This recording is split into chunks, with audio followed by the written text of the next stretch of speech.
All right. What's going on? I got my fan on. Let me know if it's a little too loud or whatnot. You probably won't even hear it, hopefully, but give me a sec. I'm just getting set up. We're going to be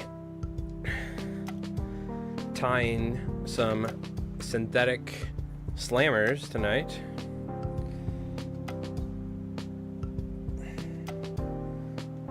I hope everyone's doing well. Appreciate everyone tuning in. Let's turn this off. 1 second. We're about to get started. Pop this.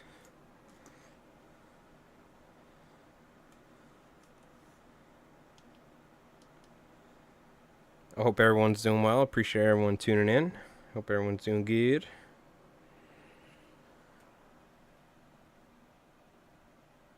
Turn that down a skosh. Turn that off. Turn the music off. All right. What is going on? I hope everyone's doing well.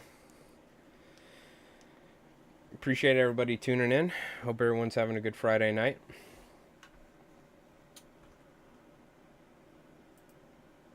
Yeah, I got a fan on. It is so incredibly hot. I kind of have to until I get my AC fixed. But let me know if it's a little too loud or whatnot. Today we're going to be working on finishing up an order of 10 synthetic Sedati slammers, essentially. So we're going to be tying with these big Arex 6-odd beastfly hooks. I went ahead and tied up all the bodies with white Steve Farrar fiber, and now we're going to put the color on there, finish up. There's like 3 V-ties on each one, and then we glue the eyes on there. So it is very hot. So I don't think I'm going to be streaming for 5 hours, but we'll definitely get a nice little stream in here of cranking out these. We might do one from start to finish because I have one bare hook I still need to tie technically. But I got all the essentially we just did 1 tie of regular Steve Farrar fiber and then V-ties, about 5 V-ties top and bottom with white hair to do the bodies. So might need to trim slightly. I tied the back section a little long, but I could always do that at the end. I think I only have 1 bulb on. Let me turn on my second. It's gonna get even hotter. Again, I appreciate everybody tuning in though. Hope everybody's doing well. How's it going, Gabe? All right. Yeah, let me know if the fan's bad. I don't think it should be, but let me know. All right. Hope everybody's doing well. Hope you're having a good Friday, by the way.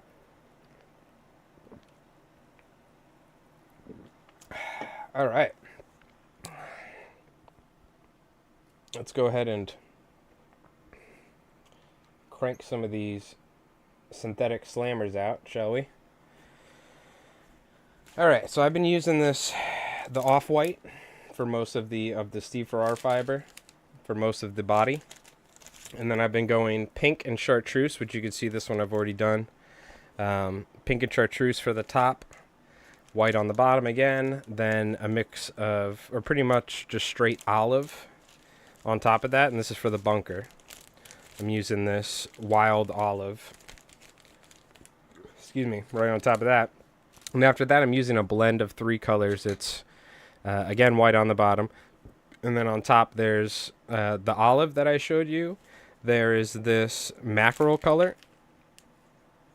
It's kind of pre-blended. And then there's this gray we're using from the Steve Farrar fiber. And that's a blend of those 3 on top.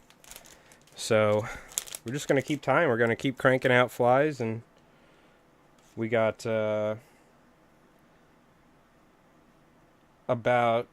there's 10 of these, and then I have 1 bare hook shank, which maybe we'll do one from start to finish if it's not 100 degrees by the time I'm streaming here. All right.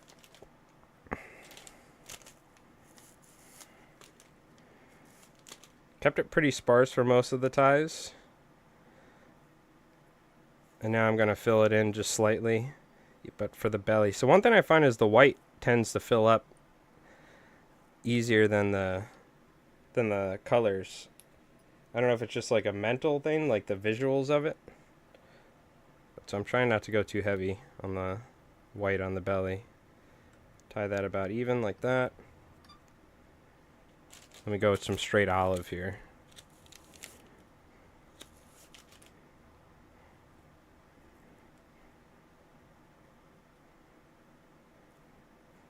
So we're going to go with some olive right here. Hope everybody's doing good though. Hope everybody's having a good Friday. Start of your weekend, I hope.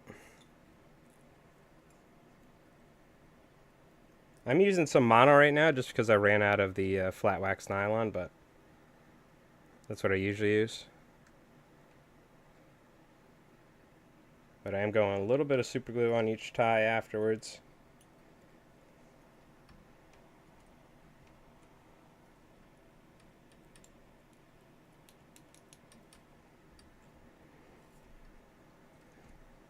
You can see we just do a V-tie on the bottom with some white, and then we go with some color there on top. Hey Joe, how's it going? Happy Friday. Happy Friday. Yeah, everything's going good. A couple little complications here and there, but that's alright, nothing we can't deal with. So I just leave this pretty much the length it is. I'm not even cutting it smaller. I was tapering it longer the entire time, but I find if I try to shorten it, then you end up with these shorter hairs that kind of get in the way, so I just leave it pretty much the length it is. Fold it back. I have some pre-blended of the 3 colors here. I can blend it a little better probably. And then I'll just take some of this here.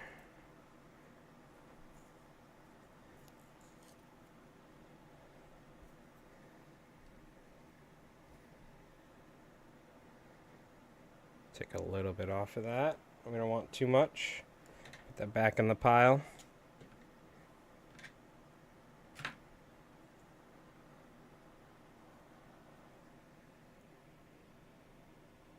And I'll just tie this. Again, we're V-tying it.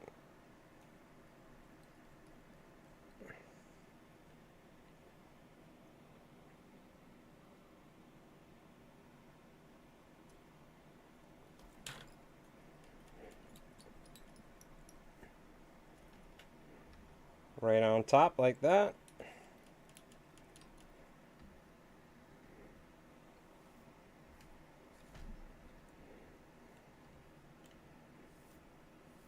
Then we just always hit it with the brush afterwards.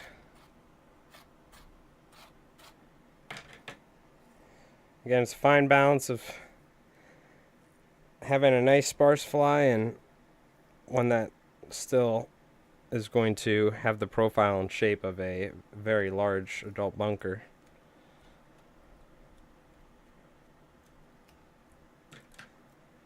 It's looking good. And then we'll glue the eyes on these all together at one time because I'm going to get a bunch of that stick and seal glue all over my hands. You can see what we're working with here though. And then we'll probably maybe just slightly taper it here like that. Because I went a little bit long with that initial tie there, but that's okay.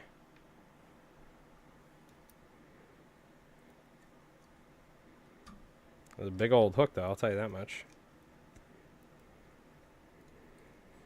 But what's everybody been up to? Has anybody been tying anything interesting? Make sure to post some stuff in the Discord. I'll take a look for the end of the stream. I missed it last time.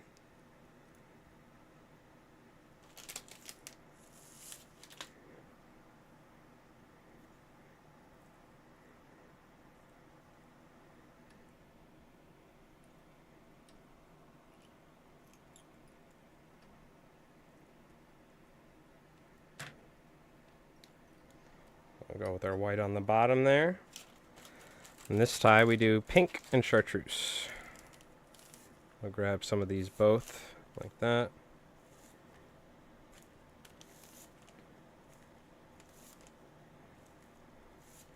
We'll blend that together.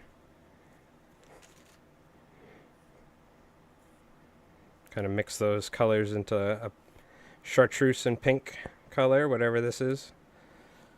Tutti Frutti. The classic pink and chartreuse color combo.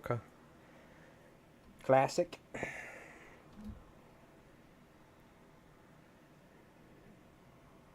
Tie that right in the middle like that.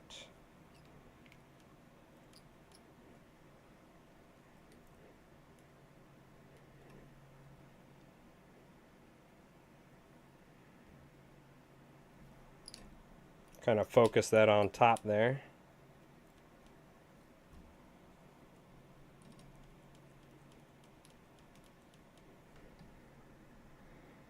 Spread that around a little bit.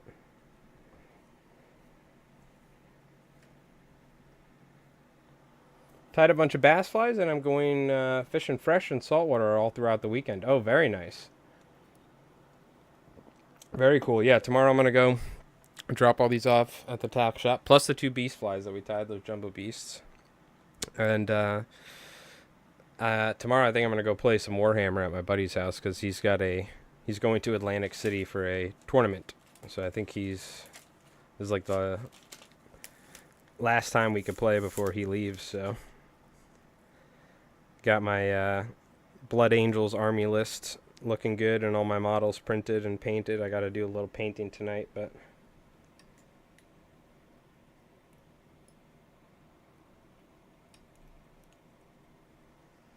we'll see though. I might do some fishing. I don't know. Probably be a nighttime thing though if I do. I don't know. Cocktail blues on the 5-weight. Ooh, that's always a fun time. Yeah, I think cocktails are probably going to start showing up here soon. For sure, where I am. I think they're already starting to. It's usually we get the big jumbo girls, and then the cocktails show up at some point, like a month after or so.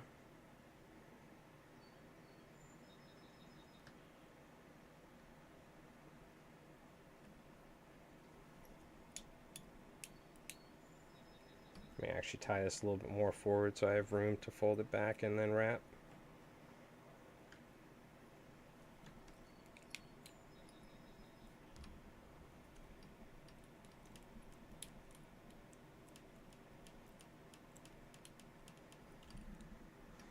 And we spread that around a little bit. Bada bing, bada boom. That's why I love these flies. Look at that. It's so easy. It's so easy to get the look that we're going for. I wonder if I should... It's a little dark. I wonder if I should hit it with a little something like that. There we go. What fly do I like to use for cocktail blues? Oh, God. I mean, really just any old fly I have in my box. Put on a little wire leader and just catch them. Old deceivers, clousers. It doesn't matter because they're going to destroy it, right? If there's like a fly specifically for bluefish, the classic like bluefish flies you'd find were like lawn shank hooks where they tied the fly off the back. But I recommend trying some circle hooks if you're specifically going for bluefish. If you have any smaller circle hooks or something, tie some little deceivers on there. But, well, for the small ones, most of the time you're okay. But, yeah, a lot of the older flies, like if there's smaller bluefish around them catching on a lighter rod, I'll just use like flies that have been in the fly box for a bit and have gotten screwed up, you know what I mean? Because they're going to get destroyed, so. The cocktail bluefish aren't going to care. They're going to eat it. Hey, Sonny. Hope you're doing well.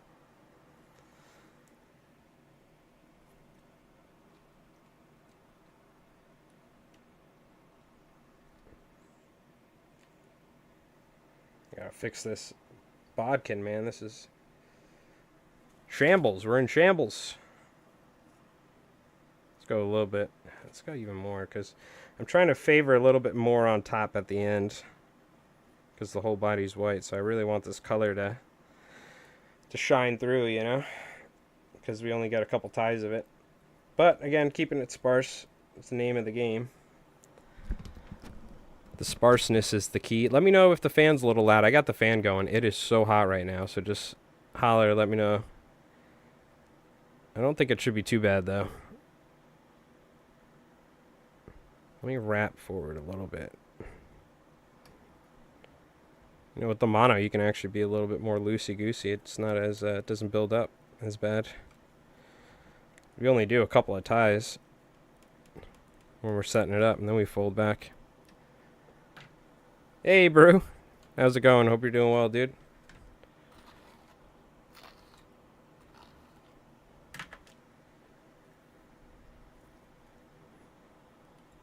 Hope you're doing well. Hope you're having a good Friday.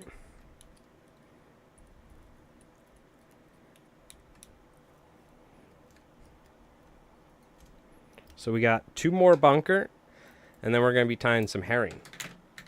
Which, again, I have most of the bodies done. I do have 1 hook, bare hook, so we'll probably do a start from finish. Finish. So you can see the whole thing. Now, we've tied these many a times, but these are essentially synthetic V-tied bunker flies, pretty much based off of Sadati slammers, or what they are. Welcome, welcome. Doing good. Doing good. We're doing all right. Very hot. Very hot.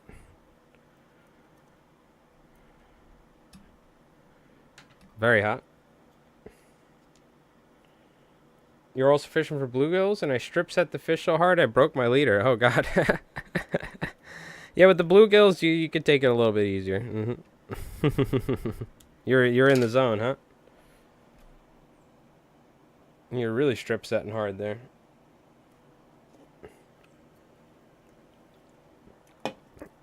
Yeah, it's very simple. Just V-ties. We'll do one from start to finish at the end for anyone that's interested. Okay. You said the stripers, I know. You got to set the hook hard for striped bass to make sure you hook them, because their lips are so tough. Mm-hmm. Yeah, I know, it's funny, you saltwater fish and then that, or you do a bunch of trout fish and then you end up trout setting. Dropped everything on the ground there, that's alright.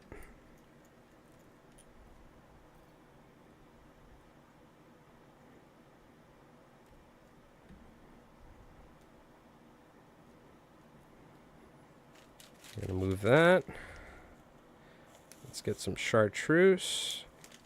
You know what? Let me move this. I gotta get a little closer. My back's starting to get a little jacked up.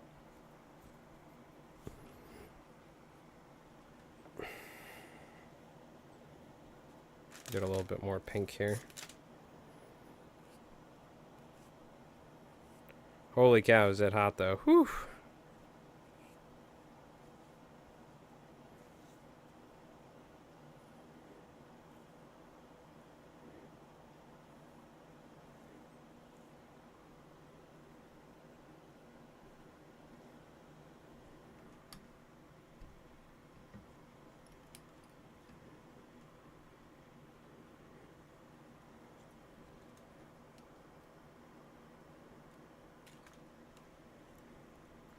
Okay, we wrap this on there, looking good. We do our V-tie back. Very simple fly. It's just a matter of getting the right amount of material and the spacing. Making sure you don't do too many thread wraps so you don't end up with these giant thread bumps. Make it harder for yourself to get clean ties.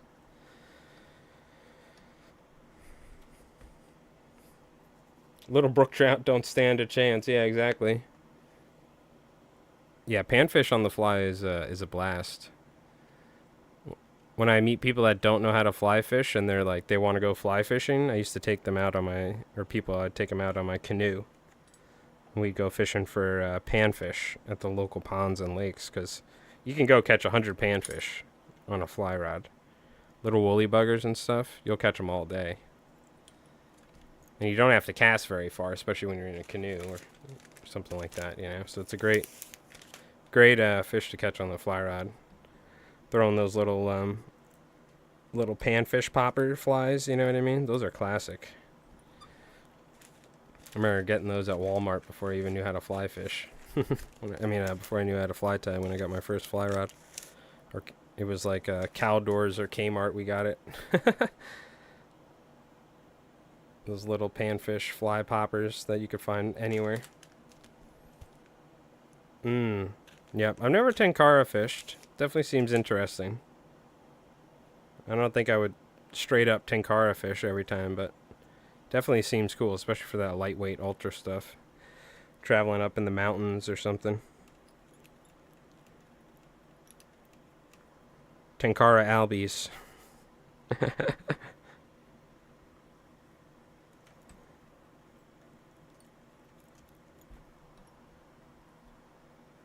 I think I put a meme on Instagram a long time ago. I made a meme and it was like one of those guys that fishes somewhere in those ponds, those places you can go in, like somewhere in like Thailand or Southeast Asia where they have those giant catfish, and the dude gets like yoinked into the water. And there's a meme like tenkara fishing for albies off the rocks or something. This when tenkara was really popular, like blowing up.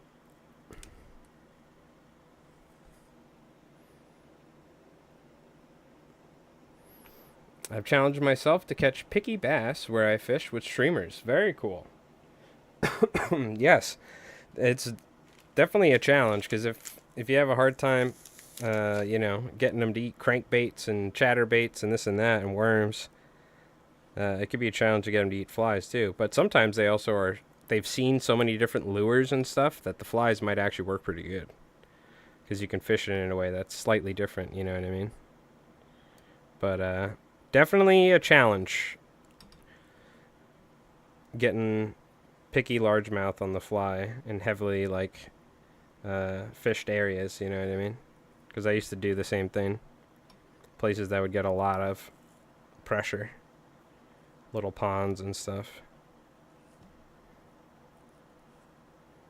If you haven't, I'm sure the lily pads are starting to come out. Get those mice and frog flies weedless going.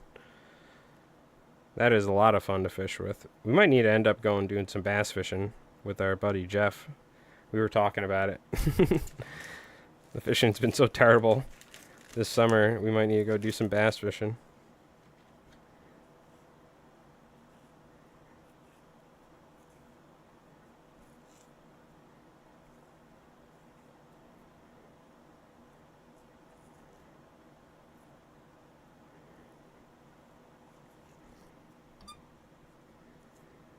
Probably take a little bit of this out. Alright. Again, this is all V-tied, nice and simple. Nothing too fancy. I feel like this, you could easily teach someone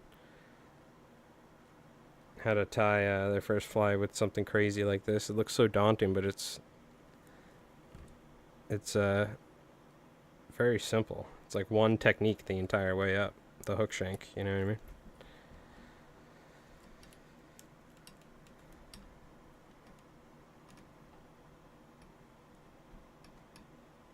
Let's get, you can kind of pull on this a little bit, get some of these hairs. We do need something for these 3D eyes to grab onto.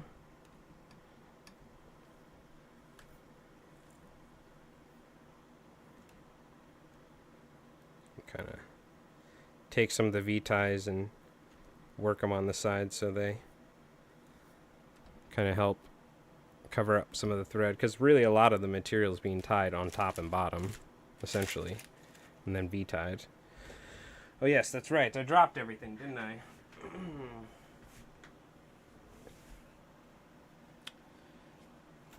Alright, got a 4.5 pound bass on my 3-weight. Hey, no problem, Gabe. We'll see ya. 4.5 pound bass on my 3-weight yesterday. Had to wade in a nasty, mucky pond in jeans to untangle it from the tree, but good times. Nice. Oh, you had to work for it, huh? Nice. That's awesome, though. Those tiny little streams is perfect because you aren't really casting a lot. Just little floating sections. Yes. Yeah. No, totally. That makes sense.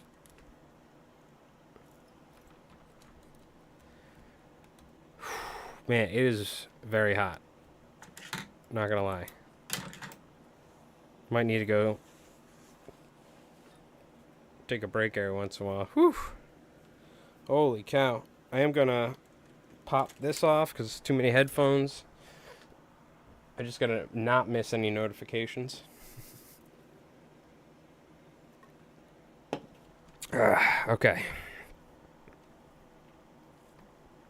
Yeah, we're just gonna put 3D eyes like this right on there. One more bunker, and then we're moving on to herring.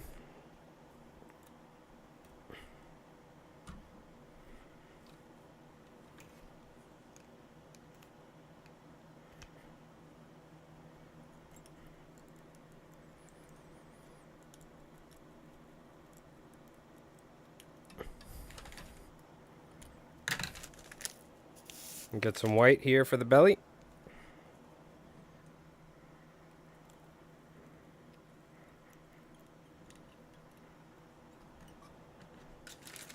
Now we go chartreuse and pink. I'm going to do the chartreuse and pink thing the same. And then I think we go, I want to say turquoise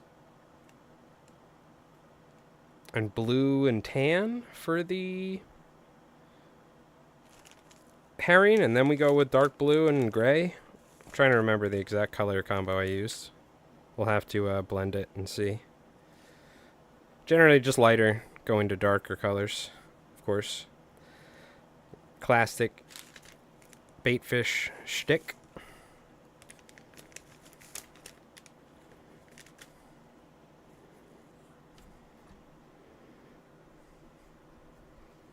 Go ahead and add this on top, looking good.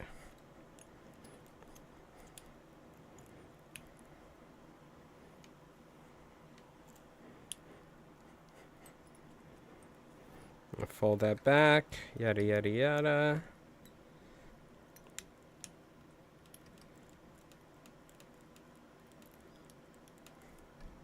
This is where we take this and kind of work it up on the sides a little bit to help cover. Same thing with this color. Those darker colors we're going to want on top. There we go. And we can go ahead and just hit this with a little super glue. Clean this off with not a Post-it, but the top of the just add H2O thing.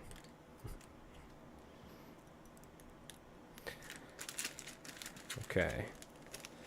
So this color we're going to keep using. We're going to do this one more time, make that blend one more time, and then we're moving. I got to move the bunker colors out of the way, otherwise I'll just keep tying bunker ones by accident. And not realize, and then be like, oh, I was actually supposed to tie herring ones with these 5, wasn't I? So we're not going to do that. I know myself, so over the years, commercial tying, whenever I get done with the color, I always move those colors completely off the table so I don't accidentally keep tying those colors. Because I've just done it before where I get into a groove, you know? Happens. Happens to the best of us. So we're going to get some of this olive right here.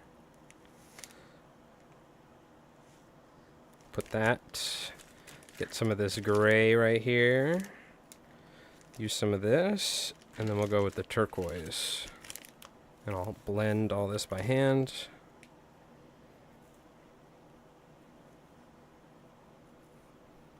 What I'm doing is I'm just taking those colors. By the way, I have spray paint all over my hands from painting minis. I'm just blending these like this, where I'm grabbing the tips and pulling it so the 3 colors kind of mix naturally, you know what I mean? But we got to do olive first. Ooh, I almost screwed up. I jumped the gun. Well, I got it pre-mixed, so we're good. We're pre-mixing. We're going to taper the tops, so make these nice and long. Like that.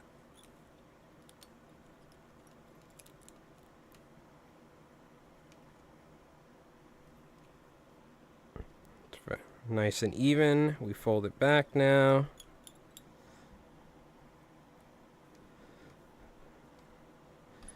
We just do the same right here.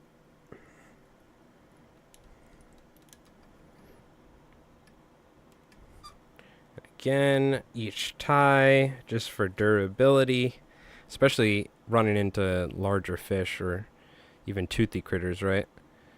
We want to hit each time I do a tie, I pretty much hit it with a little super glue. And then dab it off. Just to ensure that we got some nice durability going on the fly.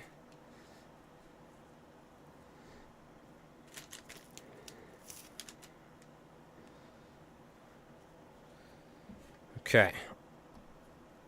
Final tie here, final bunker fly. Let's go, let's go.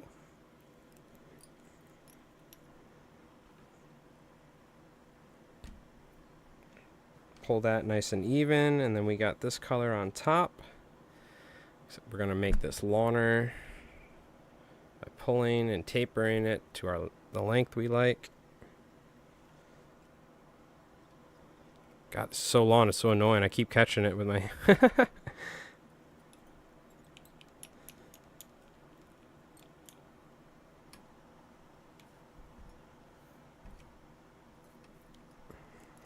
Okay.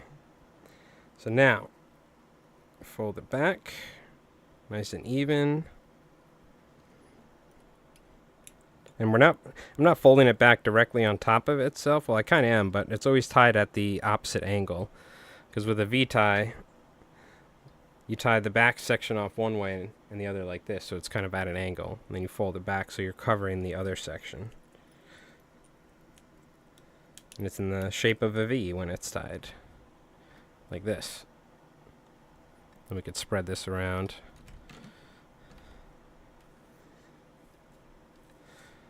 And that way we're kind of building our material top and bottom. We're building this bunker shape over time. Like that. Hey, Master of Battle. How you doing?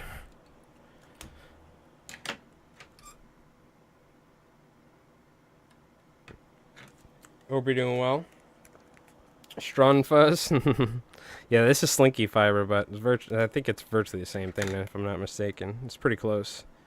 That might be a little bit more stringy, that material. All right, very nice. Those are our bunkas. Now let's do some herring versions. Those are 5 of these color. Now we got 5 tails for herring colored. Herring color flies.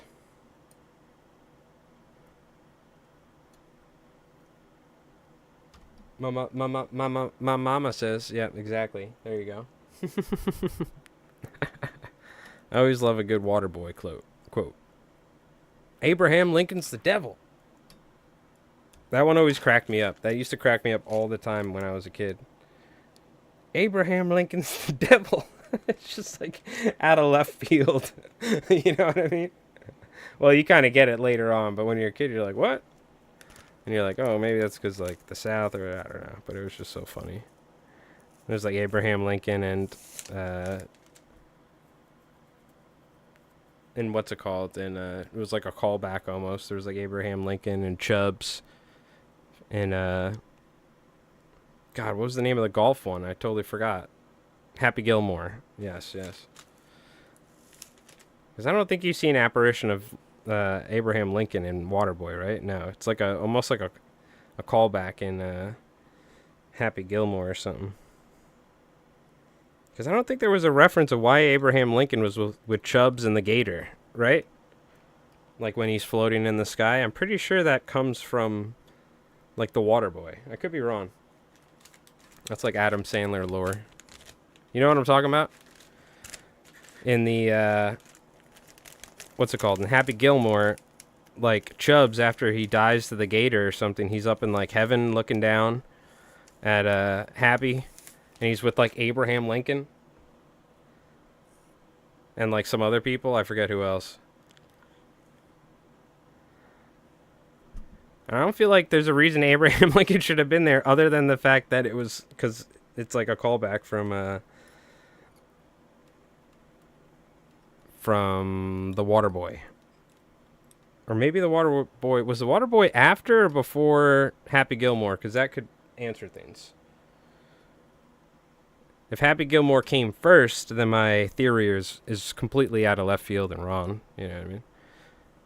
But if it came out after the Water Boy, then that's the reason why Abraham Lincoln's up in the sky or something. I have no idea. Because there's no reason for him to be up there with Chubbs and all them. Like, they're like, just throw Abraham Lincoln up there.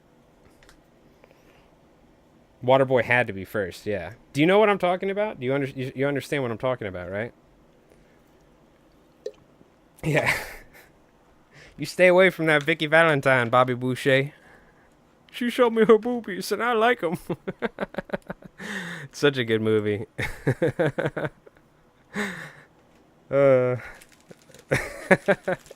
And we were cracking up about this, or at least I was, when she steals that dude's, I forget the guy's name because I'm not very big into football, but she steals that dude's Dodge Viper and she's just like driving it back next to him on the lawnmower. Yeah, Vicky Valentine was scary. Better watch out, that girl. I think his mama was right about Vicky Valentine. She was like a straight up felon. That's alright. Who even knows? Happy Gilmore came out 2 years earlier, really, than The Water Boy. So there was no reason in Happy Gilmore for Abraham Lincoln to just be chilling up there. He was just up there. Gotcha. That makes actually more sense than it having logic. That's some high quality H2O. Oh yeah. You knew a chick like that? Yeah, I think not that extreme.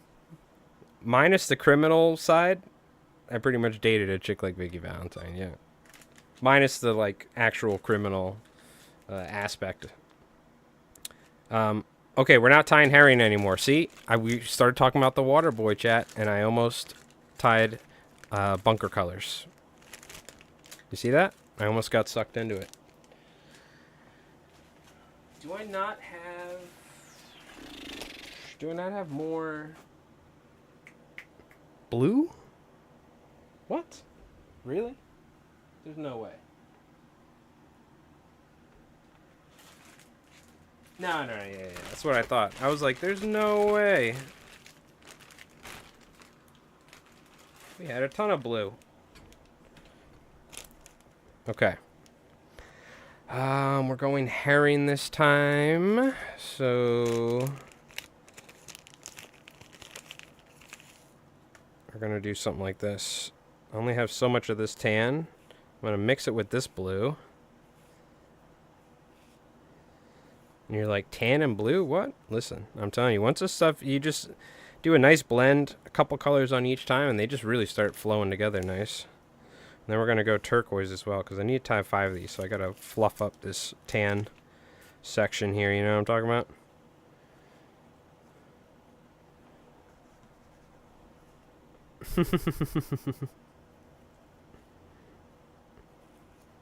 Yep. No, I'm all for the derailing. It was just I almost missed the fact that I have to change colors.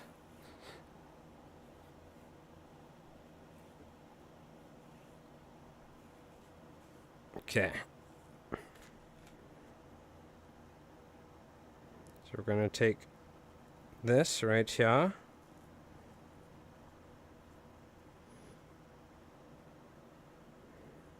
In fact, try and ration it out because we don't want too much. I need enough of this for like 5, so that's kind of perfect right there. Taper it out so it's nice and long. Holy cow, it must be like 100 degrees in my room right now.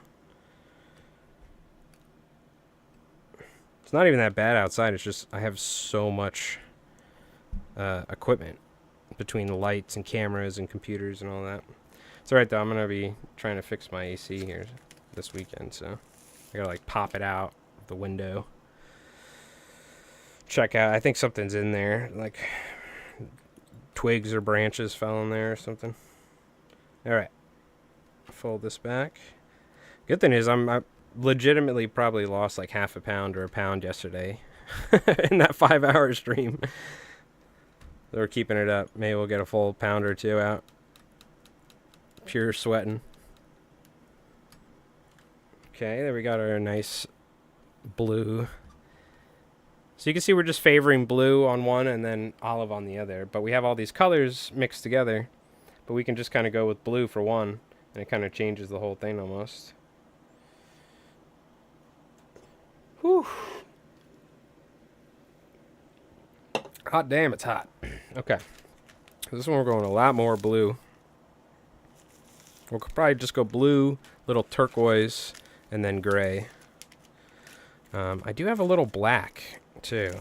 Just a very small amount. So what I'll do is I'll take all the black out. Let's just blend it. We're going to just blend it all so we can tie them in one shot. Might need to blend more, but we'll see. Do I have enough blue? Oh, yeah, we do. So we're just going to kind of mix all the colors together. That black, that turquoise, that blue. And then I could just take a pinch of it when I'm tying. Otherwise, I might use all the black. So let's just mix it up ahead of time with this blue, a little bit of this turquoise. Should give us a nice... oh, and the gray, I'm sorry. I was like, what's that other color I'm looking at right now in here?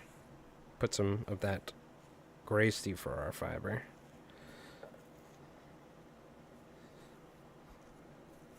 And you can see I kind of take it like this. I see, okay, there's some lawn hairs. Let's grab these.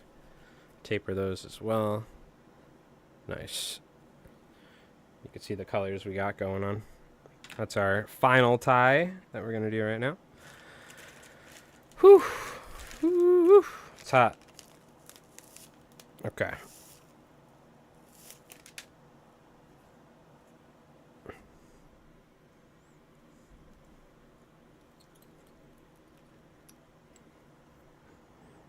And then we'll grab our darker color that we just mixed up by hand.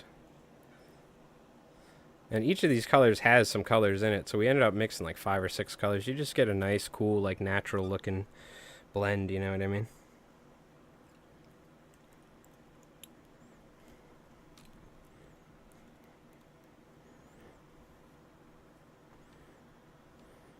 And then we go ahead and fold it back like so.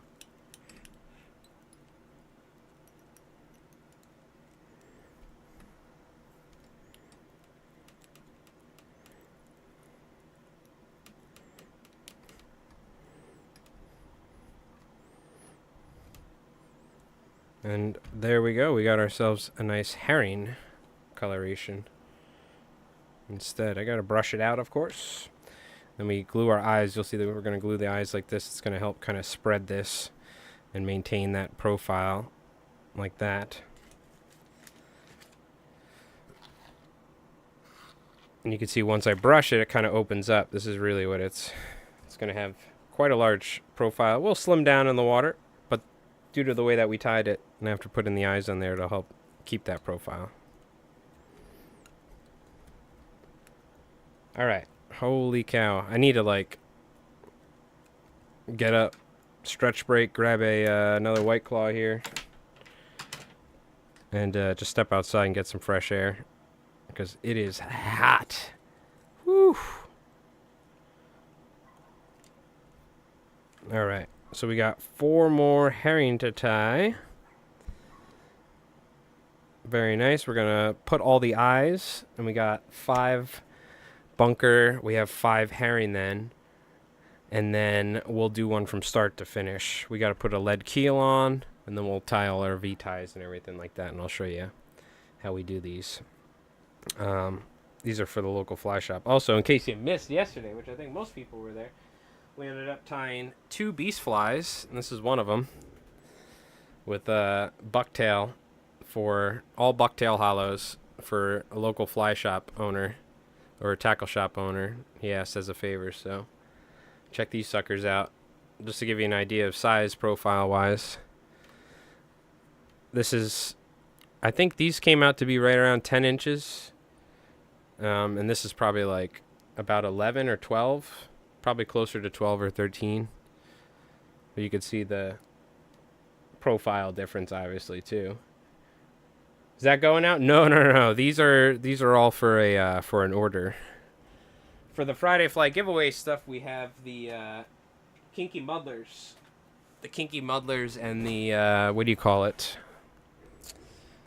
The, didn't you ask me to tie them? What was it called? The bulkheads. Which, by the way, we should tie some more bulkheads soon. Once I get done with orders and stuff, I want to tie myself some bulkheads. Those are great flies. No, this is literally to pay my credit card bill. These flies, okay?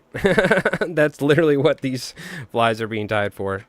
So, as much as I want to give, away, giant beast flies all the time and stuff, probably use like $20 worth of bucktail on that thing. Yeah, the bulkheads.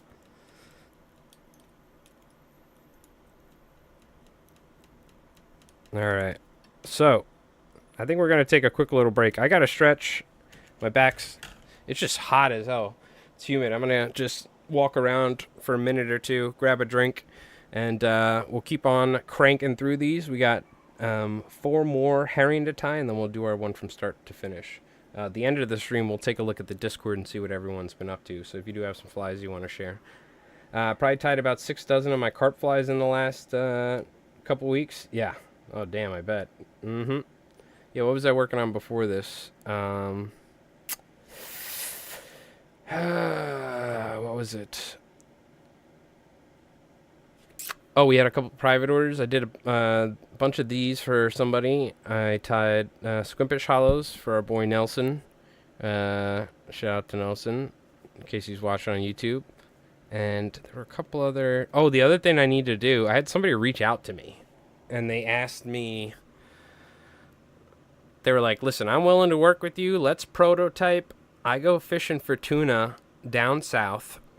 We follow boats, specifically scallop and shrimp boats. And the scallop boats, and they're throwing all the bycatch in the back. There's just giant yellowfin and bluefin tuna. So he specifically wants a fly that's like not synthetic, that's mostly natural, and not like a bait fish fly, like trying to imitate the chunks of scallops and bait and stuff that are pouring out the back of these big boats. It's a very common thing. I remember reading articles about it.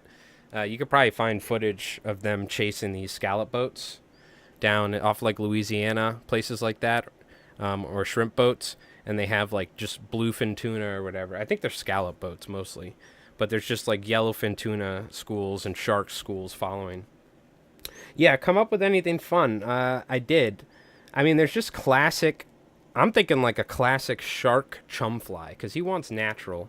So we could like look in some of the books. Essentially, tons of feathers, but not too much. A lot of marabou and maybe some bucktail and stuff like that. But he wanted specifically natural. So maybe tonight, or if on the next stream or something, I definitely want to tie prototype flies for this, because he was like, listen, I'll pay, I'll do whatever. I just need help. I'm trying to find somebody to help me figure this out. I'm like, yeah, I got you, dude.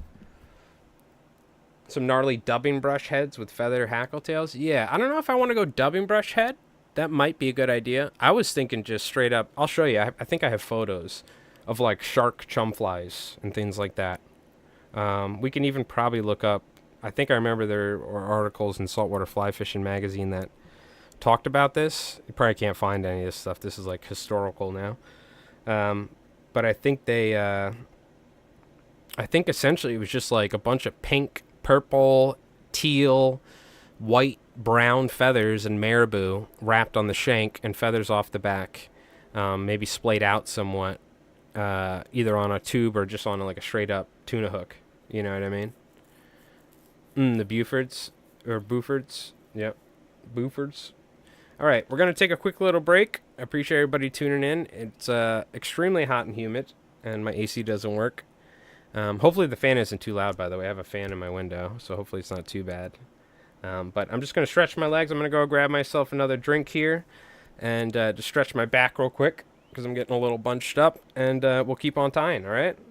That being said, it might be a good night to... Because we're kind of breezing through this. It's only been 50 minutes. We got pretty much... We're almost done with these. That was really what I was going to stream. So we could tie one from start to finish. But I really think maybe it could be a good night to tie some of these prototype tuna flies, if you will. So, all right, we're gonna take a quick little break. Let me play this Albie highlight. I'll be back in a moment.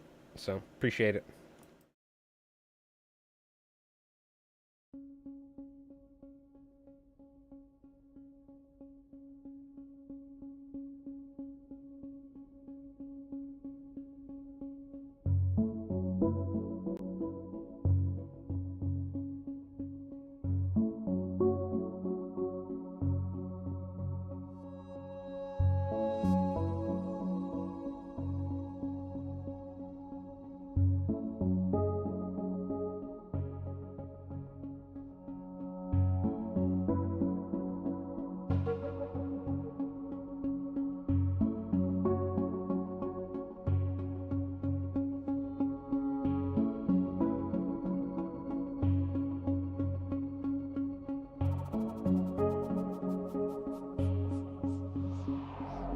Yeah, dude. Yeah, dude. Stay tight, all right? Yeah, keep it tight. Yeah, dude. Yeah, he did. Knuckle buster. Are you good? Do you need me to do anything? Yeah, I might need a ride. Yes. Okay. Hold on, I'm gonna turn now. I'm gonna try and get on the valve. Yeah, get on the valve. All right, you're doing good. Keep doing your thing. I'm gonna move us away.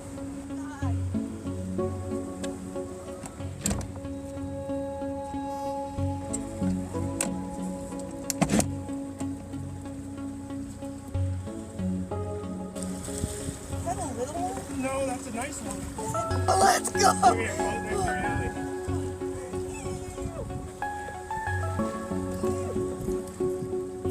Good job. That's sick.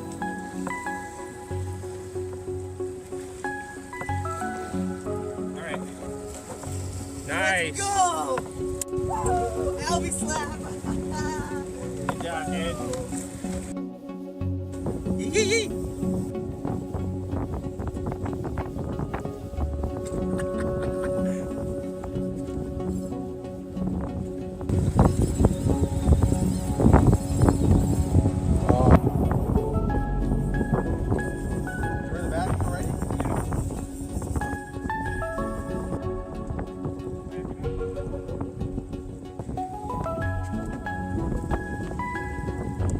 Looking down the barrel of a 12-gauge little tuny, bro. On the albacore too.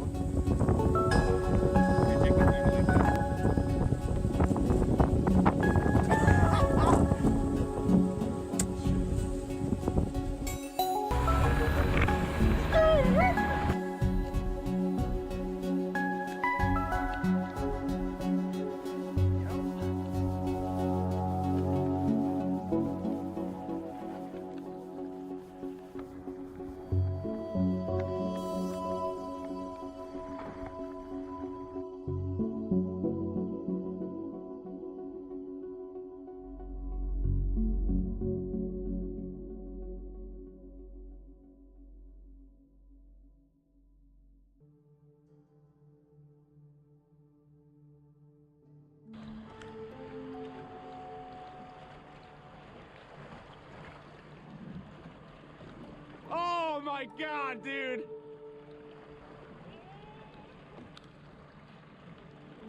What the fuck?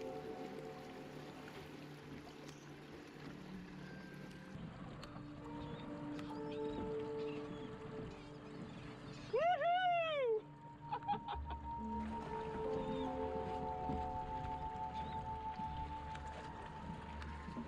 Oh my God!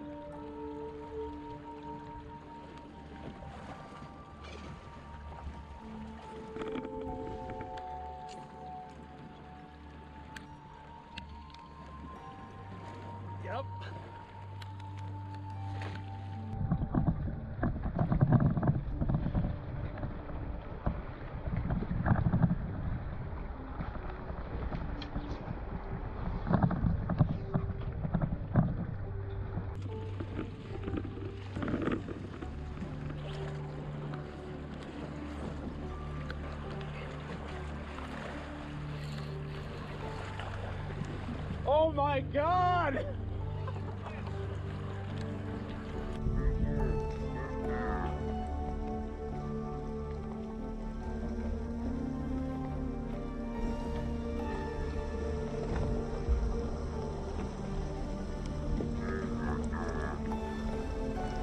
I gotta turn the boat so I can cast.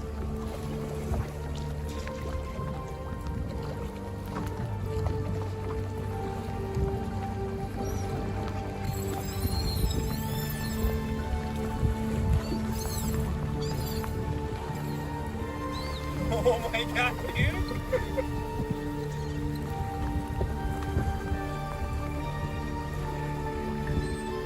Alright, get back to catching him, Diego. You can't get one now. There's a shark.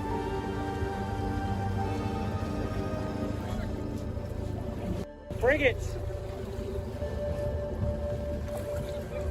Albie? Frigates. Frigate. Whoa! Whoa! That's gotta be bluefin or something. Look at. Hell yeah, dude. To grab a fish like that, to grab a fly like that, a big deceiver. Alright, we're back. Frigates. Good old Albies. You get me every time. Get me every time. Alright. It was nice to get some fresh air. Because it is far cooler outside than it is in here. But, that's alright. Okay. Let's keep tying, shall we?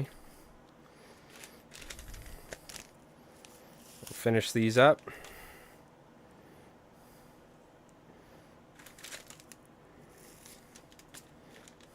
But yeah, I'm thinking we do mostly natural material for this tuna type fly. He said he uses, I asked too, and I just double checked it. Then he uses the Gamakatsu SL12S, which I've used for all my shark fishing. It's been fantastic.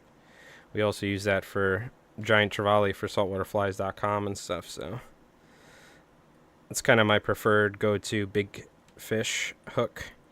But there's also the Owner Akai hooks people use a lot. Owner Aki or Akai, however they pronounce it. I always called them Akis, which I think I've been wrong forever. But nobody ever corrected me, so I just kept calling them Akis.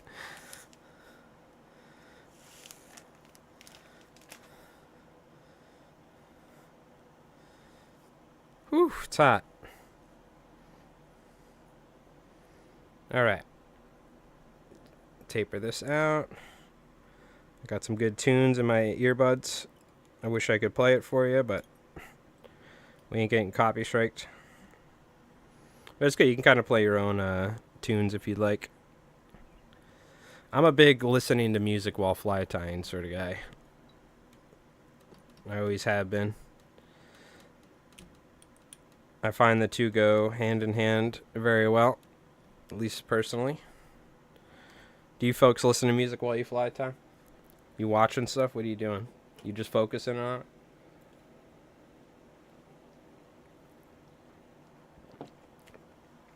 Alright.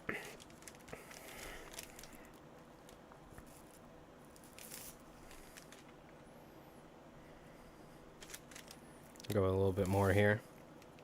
Podcast? Gotcha. Yeah, I find I have a hard time paying attention to stuff if I try and watch something, you know what I mean? So unless it's just something I want for like white noise or I can listen to. I used to watch a lot of streams and stuff, and I still do. But I'm definitely more so finding myself listening to music when I'm doing a lengthy fly tying session or something, getting into it. Obviously a little different because I'm tying crazy amounts, but sitting at the vise for hours. But a lot of you folks do too. A lot of you folks tie a bunch of flies, commercial as well.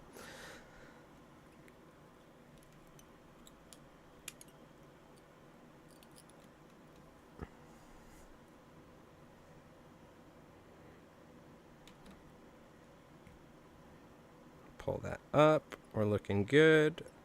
This is on this side, and then we'll fold these back. Just like that. Nice. Make sure not missing nothing. No. We're good, good.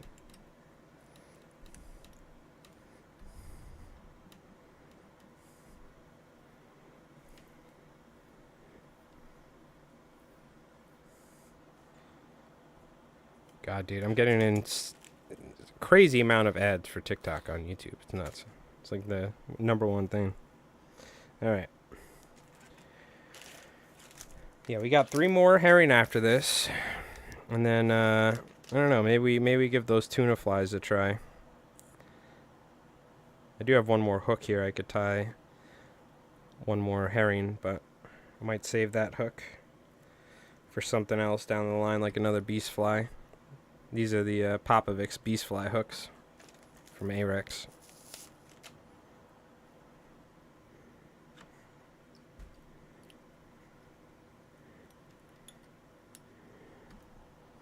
Okay, now we can grab some of our darker colors we mixed up.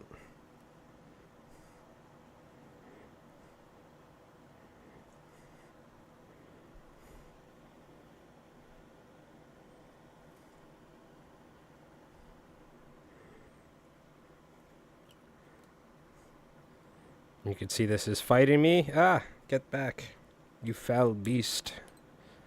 Okay.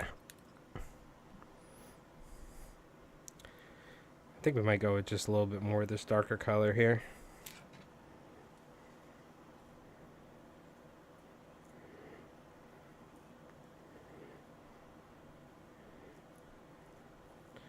Just like this. Line this up. Bada bing, bada boom. Again, very simple flies to tie. It's just a matter of getting the spacing correct and the amount of material and stuff, you know what I mean?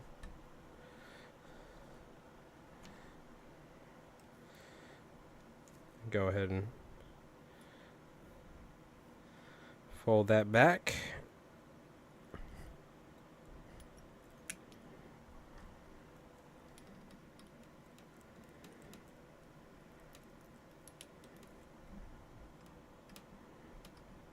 Kind of spread that around with our thumbnail.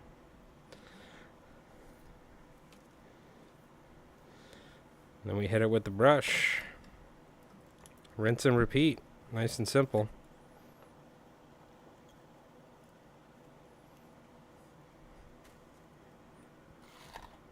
God, they're so satisfying to tie though once you get done with these flies.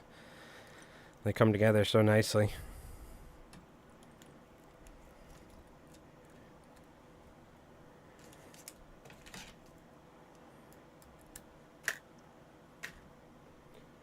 Hey, Reest. How's it going? Hope you're doing well. You Reest. Clap. Appreciate it. Usually, you see me go the other way. It's like just barely big enough to get that in and out of there. Alright. Let's keep going. We got 3 more of these to tie. And we're going to put the eyes on there. Once you put the eyes on there, that's just the cherry on top. It kind of completes the look, you know? God, I got to get a new bodkin. This thing is driving me nuts.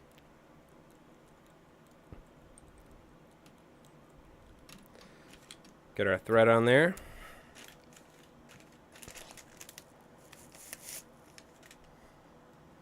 Yeah, big tuna flies off the back of a boat. I mean, off the back of a scallop boat.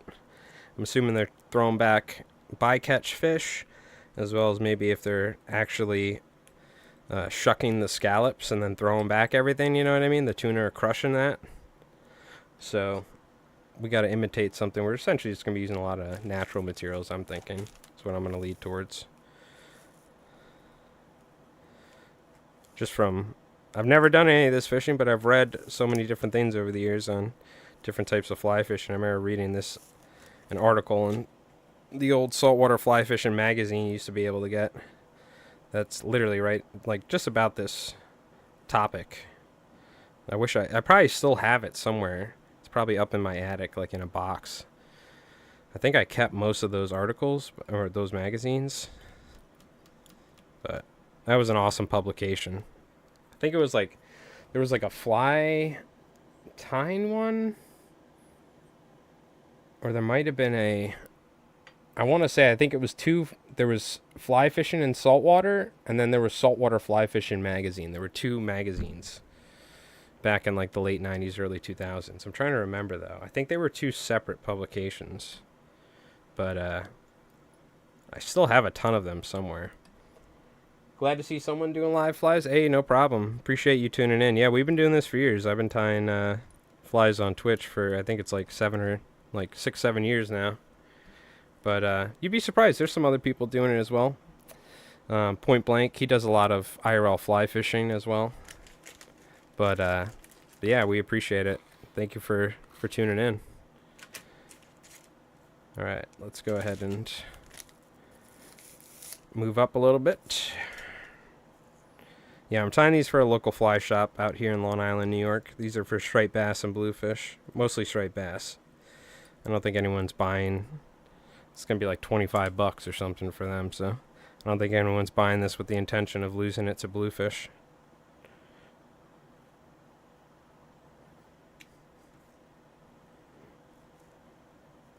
I told them I charged $25 for these, so I'm expecting they're gonna charge that much at least. They figure I'm probably gonna get about half, but it's all right. Much prefer to sell these directly, but I've done so much business with this fly shop or this tackle shop over the years, so I'll gladly tie up a dozen or so of these for them, even though I'm kind of not making bank on them.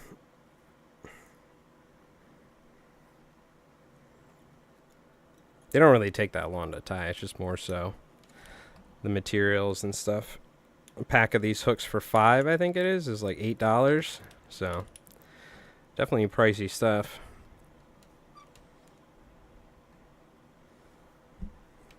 All right. There's obviously a realistic amount, you know, for a fly shop to sell a fly like this for, but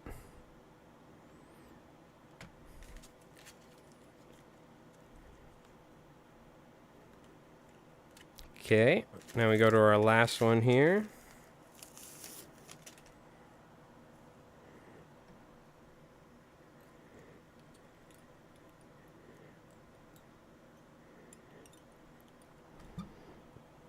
Pretty much like that. We could add a little bit more because we want to cover those sides as well.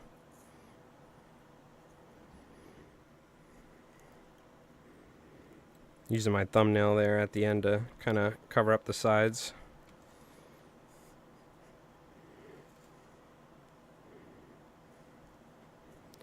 We take this, we're going to pull this outwards. Might even take a little bit of more, oops, sorry. Banging on the mic there. Take a little bit more blue.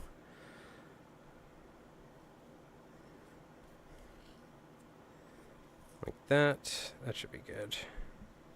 In fact, I'm going to take a little out. We don't want too much. I don't want to go too crazy.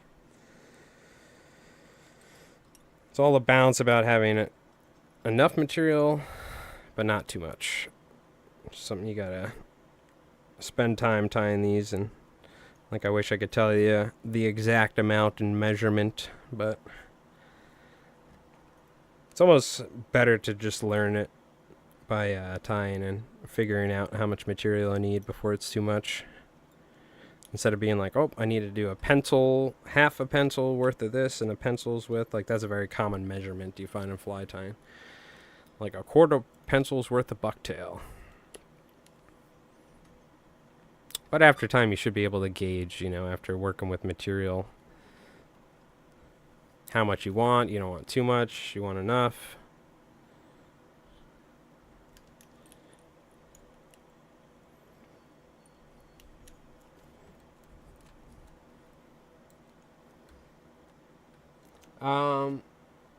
Reese, thank you for the follow, and Prisa, thank you for the follow. I don't even, you guys are throwing me off with these names.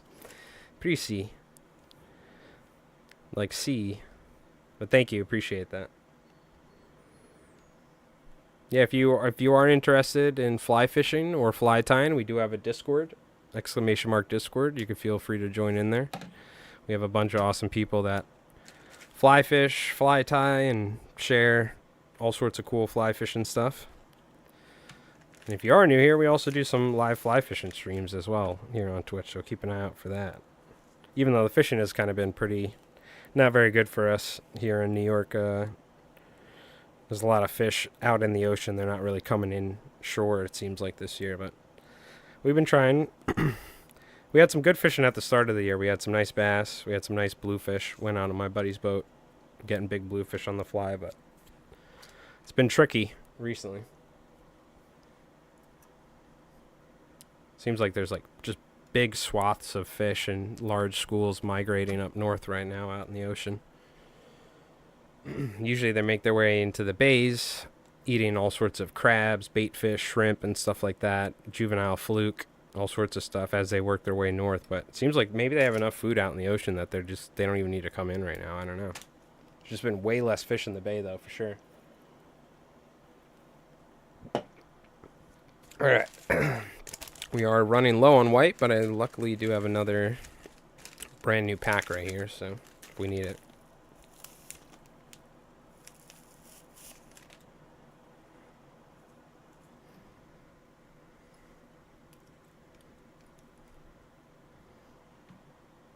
Tie that in. Now we got 2 more of these. Hooray! And then I whipped up 10 of them, which wasn't bad today. Actually a nice good amount of fly tying done in a fairly short amount of time. I was waiting until A, it cooled down, and B, the neighborhood quieted down. There was lawnmowers, there were people in pools, music. So I was just waiting until it settled down a little bit. I think the weather kind of turned for the worse too. I don't think it's raining, but it looks like it might rain later tonight or something, so. Really, I was just waiting for it to cool down. It was freaking hot today. Whew. Very humid. No, I'm done doing that, Jin. Yeah. Nah. We're done with that.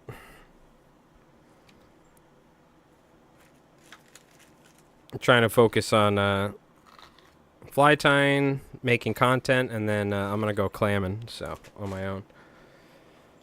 Not that there was anything bad happening. It was just, essentially, I'm just don't have time if I'm doing that to focus on my business, you know what I mean? So, and essentially not streaming whatsoever because I'm working 7 days a week. I was trying to see if we could get something, part-time going, but it's also there was no bunker, so this year, so I don't think they even bunker fish, but I think I'm just going to try and do my own thing, honestly. But it's all good.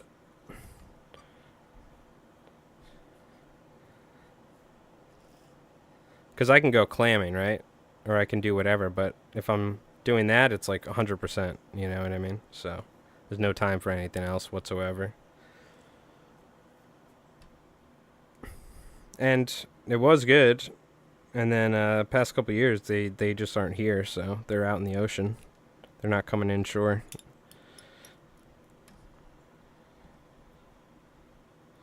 Probably all being caught down in, what do you call it? Virginia by the Omega Corp or something.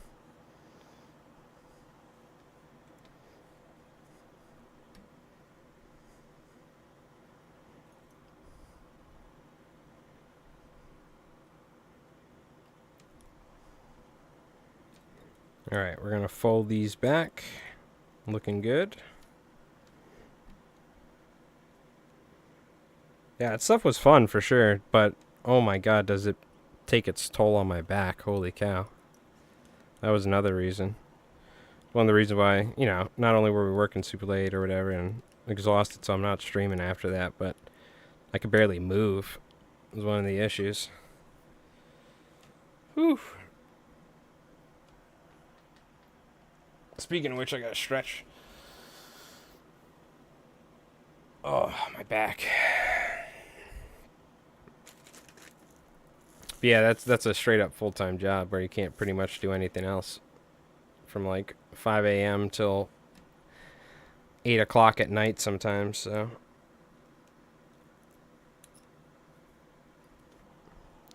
And the unfortunate thing is, like, when, you stream, making YouTube videos, whatever, speaking of which, I gotta make more, you kind of have to be pretty consistent, right? So me not streaming for, like, almost like an entire year, or at least not regularly whatsoever, people are like, oh, I thought you died, Mike. I thought you were, I thought you, like, oh, I forgot about you. Hey, what's up? I thought you quit. I've been doing this stuff for years, you know what I mean?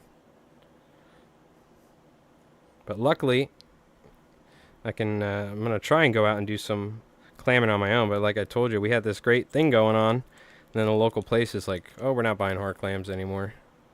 So now it's like a major inconvenience, like 30, 45 minutes you got to go drive to sell them when it was like 5 minutes before. So definitely changes things. You do need somebody to buy the clams that you catch. They don't just magically turn into money.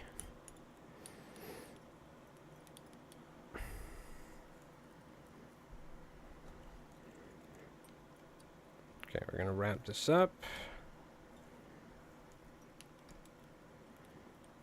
Yeah, I do like commercial fishing. It's a lot of fun, but I'm definitely more, I like commercial shell fishing a little bit more.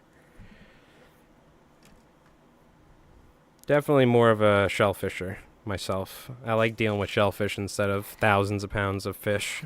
You know what I mean? Personally.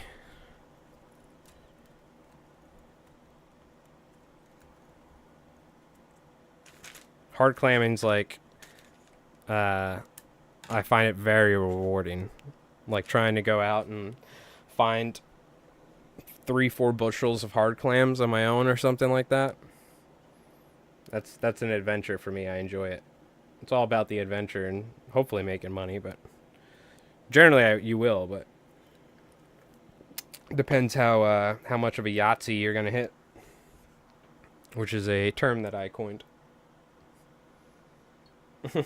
Yeah, the thing about that is you have to, for instance, to sell directly to a restaurant or people, you have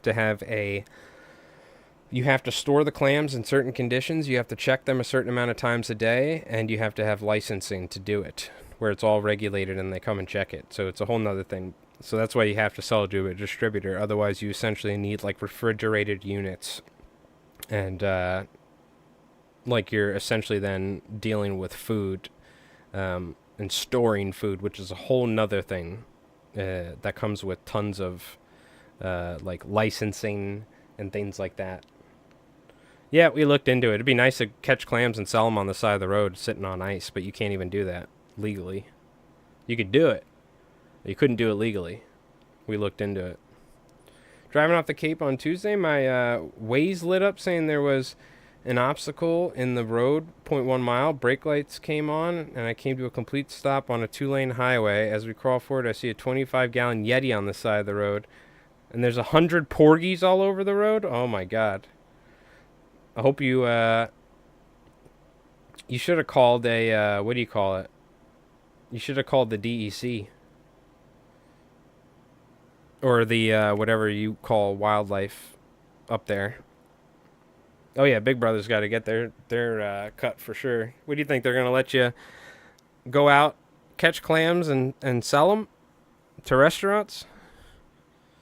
Obviously, there's certain health things behind it, right? But I mean, it's a little ridiculous, you know what I mean? You would be even fresher, like going from the, what do you call it? From the ocean to the restaurant, as opposed to going to the distributor. The distributor probably hands on for it in a day, refrigerate it, and then sends it. Or they send it at night. I don't know. But yep.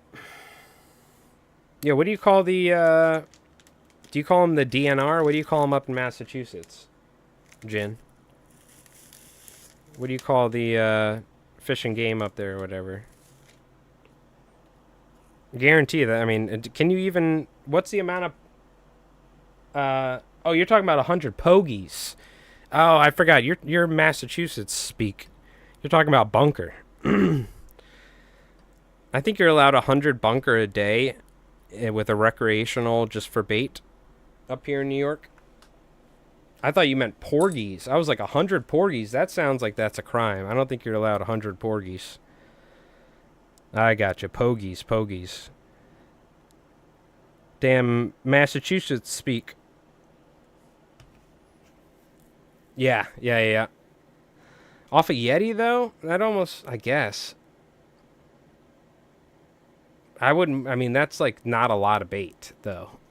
You know what I mean? But I guess technically, maybe they get like 50 or $100 or something for it. I don't know if it was live or something, but usually you see the big. They have these big vats. I forgot what they're called.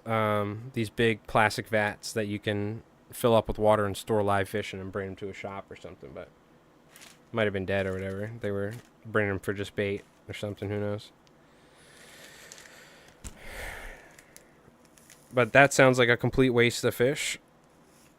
I'm assuming this guy doesn't have ratchet straps on his truck, or what? He's probably drunk or something too.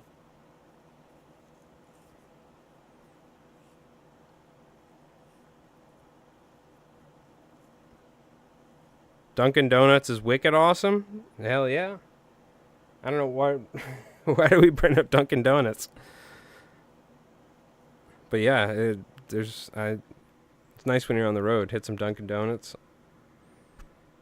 Get one of those egg sandwiches that are like not real eggs. It hits the spot though. When you're doing like a road trip, get a donut, some coffee.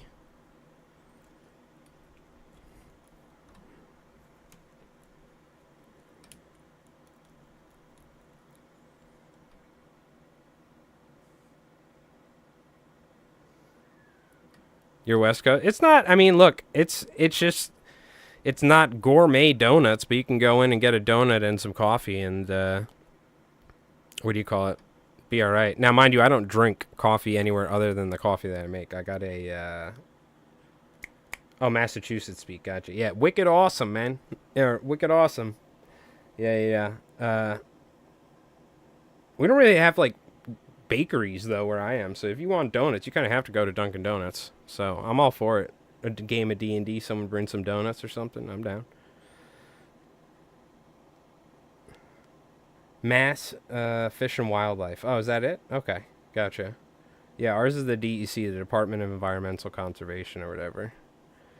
Yeah, I'm sorry, I didn't catch it. I should have picked up on the wicked awesome. Jin's probably rolling his eyes right now. Look, I'm not a linguistic master. Okay.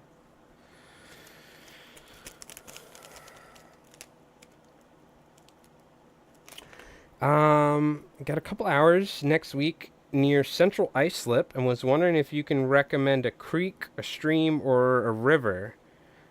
Use a French press for your coffee. Game changer. I have the Nespresso machine or whatever, the George Clooney coffee. So Arturo, what are you trying to fly fish? And are you looking for saltwater or freshwater? Because Islip, you could either head pretty much either north to the North Shore and fish. You could head south to the South Shore and fish the ocean or the bay. Or Central Islip fresh. Yes, I think there's Carmen's River is what it is. Let me take a look. Where's Islip again? I'm further east, but...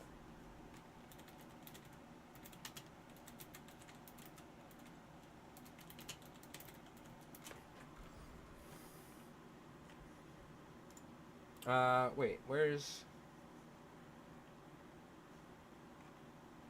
Is there not just a map? Like I can... Oh, here we go.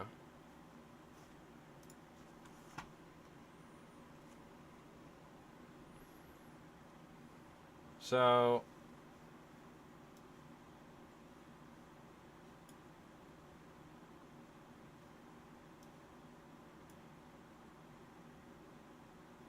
Hold on. Make sure I'm not doxing myself either. Yes, Connect Quad River Park. You're right there. So, right here.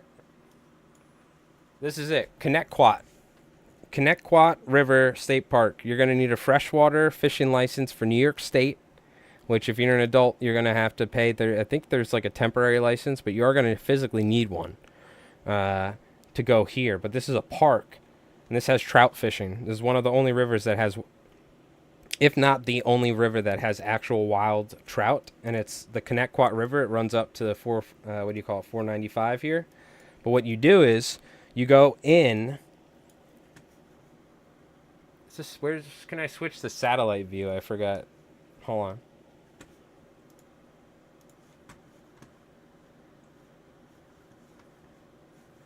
Oh, layers? Yeah, there we go. It's right off the highway right here. You come in here. Yes, you can wade. You're gonna have to wade in the river. So you come here, you drive all the way. You come here. Oh wait, is this Connecticut? Or is this... Oh, this is Connecticut. Yeah. So you're going to come here. I think you have to pay like $20 for Connecticut. I was thinking of Carmen's River. I'm sorry. This is Connecticut. They stock trout here. So you come here, you pull in, you pay, you talk to the lady or whatever, you pay like $20 to go fishing or something. But the thing is, you need to know what spot you want to go to. So you could just ask and be like, oh, whatever. And they'll like, yeah, you do this. And then I think you drive in to right around here. This is the hatchery. And then you park around here or something, and you walk in on a trail, and you walk and you fish the river. And they stock trout. So that's the closest option. The other option is further east. You are going to need to pay again, but it's the Carmen's River, which... Is this it? Where's the Carmen's? Manorville. I think it's this one, right?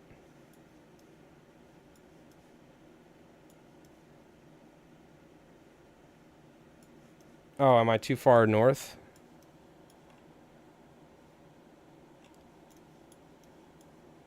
Where's the Carmen's River? It must be this. It has to be, right?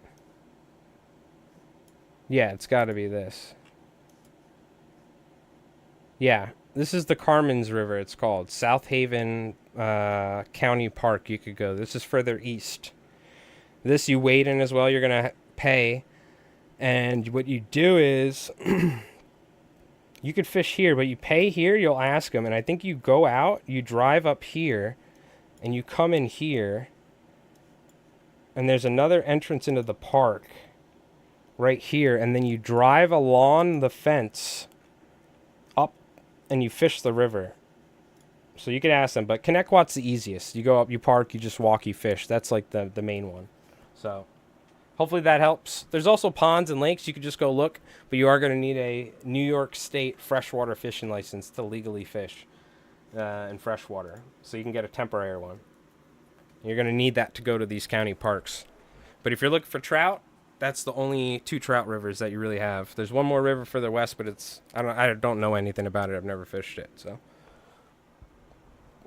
But there you go. Hopefully that helps. I gave you the exact spot. No problem.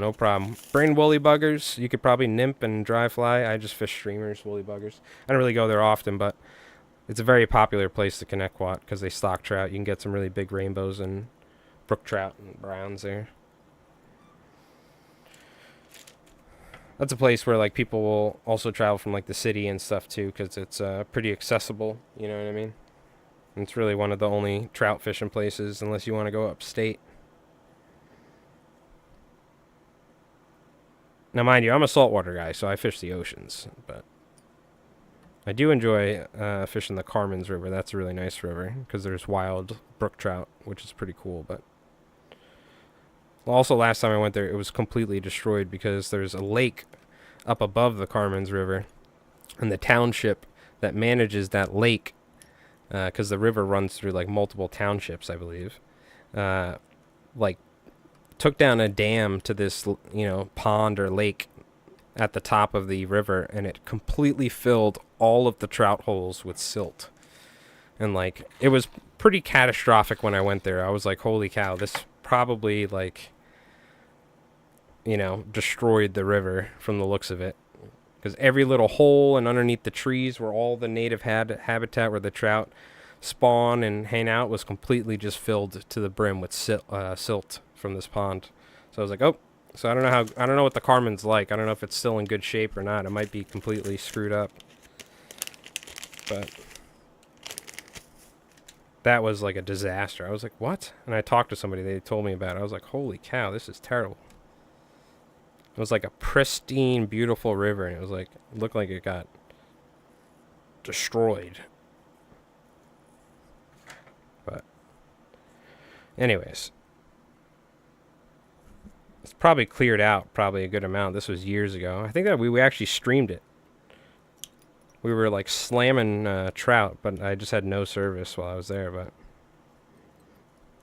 it was like right around after they put a bunch of stocked fish out, so you could go out there. It's like shooting fish in a barrel. Every hole is like full of rainbows and browns that are just the dumbest fish. You know what I mean? But I always like going for the wild brook trout. Teeny little fish, but beautiful, beautiful colors, especially in the fall. But then they shut the fishing down in the fall so they can spawn. But that's when their colors are like the most beautiful looking. The Espos and the Beaverkill. Oh, Beaverkill. Very cool. Ideally looking for wild fish. Too bad I don't fish saltwater. Yeah. Well, maybe next time come back with an 8-weight, Arturo, and catch some striped bass. That's my forte. But the Beaverkill, my buddy had a house up in Cooks Falls. So, very cool. I spent a lot of time up in Roscoe and up in Cooks Falls. My buddy had a house right on the... pretty much right across the road from the Beaverkill, and he had his property was like this old stone wall right by this bridge. It's a bridge that a bunch of people fish in Cooks Falls. So we were hanging out there. It's his property and stuff too, so it was great. It was like, boom, we're not trespassing, nothing. They ended up selling the house, but it was this old house from the 1800s full of asbestos. But I remember seeing some massive trout in there. It was so cool. Because that was wild, going and fishing a large river like that. You know what I mean? It was really cool to experience. After growing up on Long Island, you know. Never fished something like that. So, nice. Hopefully you enjoy Long Island. It's probably a little crazy. It's starting to get crazy out here this time of year, but... I think you'll enjoy it. The Connecticut's a nice river. It's mostly stock trout, but... because they had something happen where they had to, like, kill the entire river... because their trout population got like infected or something. So I think they even had to kill the wild brooks. I don't even know. It was bad. But, yeah. All right. Now we can put some eyes on these, actually, and finish these up. Oh, holy cow. It is so hot. It is wild how hot it is, chat. I got to get my AC fixed. It's not like I could deal with it, right? But it is not enjoyable, to say the least. Definitely not enjoyable. All right. But we're glad to have you, Arturo. Maybe we'll see you again sometime, and enjoy Long Island. If you have any questions, in the description below, !Discord, hop in the Discord. You can always ask while you're out on Long Island. So feel free to answer any questions for you. You could share some photos from the Connecticut, what you catch. Alright.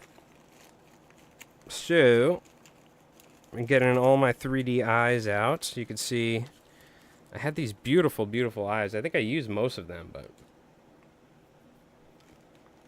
Hey, Jim, what's going on, man? I hope you're doing well, dude. Kind of have a hodgepodge of 3D eyes here. Some from saltwaterflies.com and some from some other places.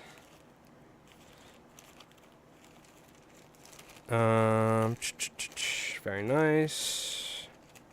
Look at this bag, by the way. It's just full of stick-on eyes and 3D eyes, but I finally somewhat organized it, so it's not a complete and utter mess. God, there's a lot of eyes in here, huh? Jeez. Like 20-something years of fly tying right there. It's 76 here in the foothills of the Smokies. What's your temp? I don't. It's got to be. It's probably not that bad outside, honestly. I think it was like 80s or something like that earlier, but it's got to be 15 to 20 degrees hotter in my room right now, just because of all the lighting that I have and all the cameras and computers that I'm running.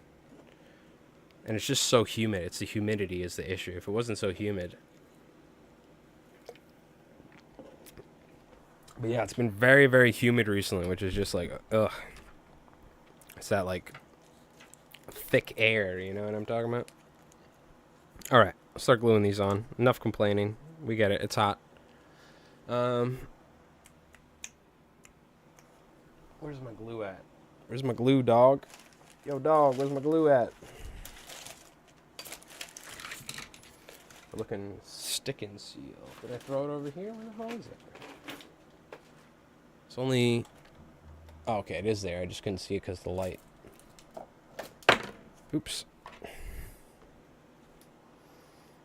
Yeah, it's actually... That's why I'm literally going to get up and take a break once we glue the eyes on here. I need to get up and, like, just breathe for a minute or two outside. Go hit the hookah lounge, but you know what I'm talking about. Breathe. Just get a little fresh air. It's so hot in my room right now. Whew. I have an AC, but covered it up and everything, but let it, you know, obviously leave it in the window over the winter. And for some reason, it's not working, so. I think there's like some branches or leaves in there or something, who knows. Mass environmental police enforce fishing regulations. Really? Oh, okay, yes. Yeah, our Department of Environmental Conservation, they do, which is the DEC for New York, they do fishing regulations, they do all the hunting, they do chemicals spills, so like mechanic shops that get reported for dumping used motor oil down a sewer drain they have to deal with. We also have local marine enforcement, bay constables, for instance, that will enforce the same laws, but they're town laws as opposed to state, but they can also work together, whatever, vice versa. But we have the DEC, and then we have local law enforcement, which are like Bay Constable, marine enforcement, that will also deal with local fishing regulations, as well as state regulations. Gotcha. I just saw recently they started cracking down. This is one big bridge everyone fishes off of. I'm completely against them fishing off of it because these mother effers drop striped bass from like 80 feet up in the air, just giant bridge, killing them like almost instantly every time. And people fish up there. It's so annoying because you'll be I'd be in my canoe or kayak, and like I'd have jigs come flying and hit my kayak. When we anchor our boat by the bridge, you have jigs fly and hit your boat. So they're not supposed to be up there. So they finally started cracking down on it because you walk up there and you can physically see the striped bass swimming in the shadow line. And you can catch them. But mind you, every fish that you hook up there, unless you walk all the way down and then you're fighting them for like 10 minutes, most of the time they try and wrench them up, especially the smaller ones, and then they just throw them back and you hear it sounds like a bowling ball hitting the water. It's so dumb. So they're finally cracking down on it, the local town police, because it's a local law, not fishing off the bridge because it's dangerous. Because people have been hit by cars up there fishing multiple times over the years. That was the reason I think they made it illegal. And then you got guys in boats getting smashed with like 3-ounce jigs in the head and stuff, so. But from what I've heard, and I've walked up there, not fished, I've just walked up there at night, and you can literally see like 30-pound bass sitting in the current on the shadow line. So I get it why people do it, but it's just such a terrible way of fishing.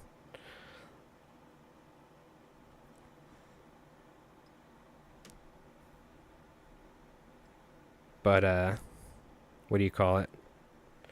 Yeah, so that was interesting. Apparently they're cracking down on it now, finally, after years. I literally had, like, my gel coating cracked on my boat. And then my buddy got hit with, like, a jig while we were in a canoe. We were like, dude, what the hell? Because they're just whacking them out there. They don't care, you know. You can't see. It's like pitch black almost when you're out there, you know, in the water. Even with lights and stuff, you know. They're just not paying attention, so. Is Coast Guard federal? Yeah, Coast Guard is federal. Coast Guard is actually part of the armed forces branches. Like, U.S. government. If I'm not wrong, right? Isn't the Coast Guard is like part of the military branches. Technically. You like enroll in the Coast Guard.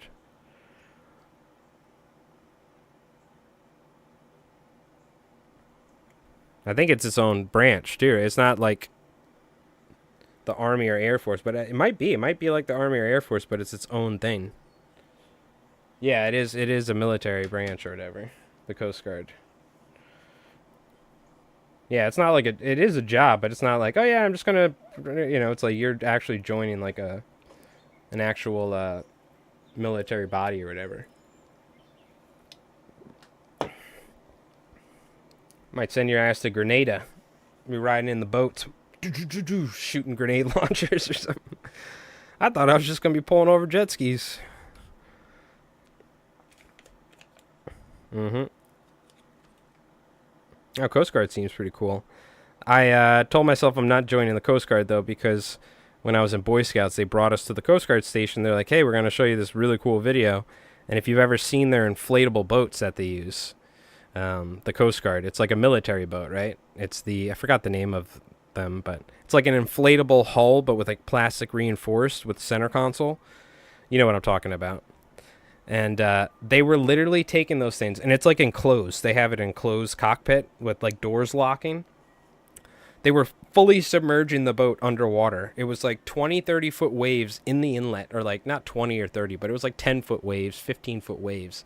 And they were like flipping the boat in the air and like jumping it and then going underwater and like popping out with it. Like they were like, yeah, this is what it looks like when we have to go out there and save people in like December on an outgoing tide through the inlet, and it's blowing like 50 miles an hour. I was like, oh my God, there's no way I could ever do that, dude. This boat was just like flying up in the air, and it always like rights itself, you know what I mean? It was so cool though. It was like footage that they filmed from the jetty during a crazy storm, and they were like doing training with the boat.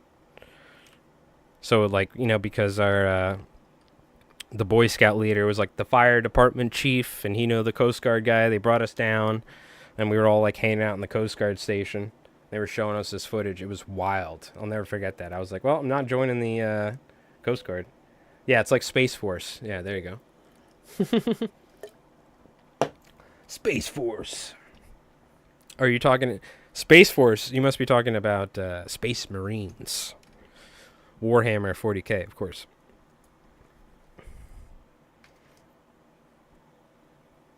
Mm-hmm. Speaking of which, I got to paint up my Vanguard vets tonight because I'm going to my buddy's house tomorrow to play.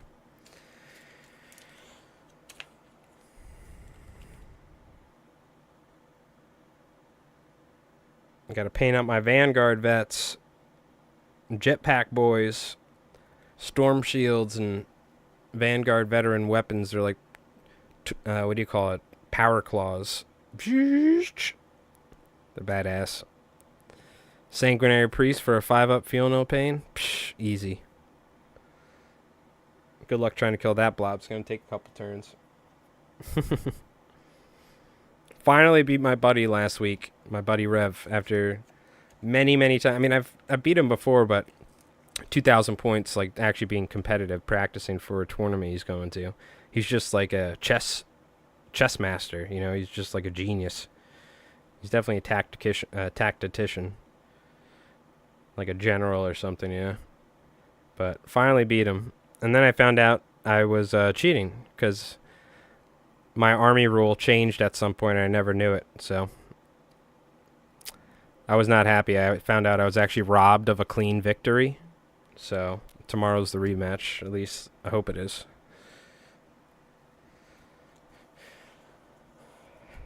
So yeah, Space Force, of course.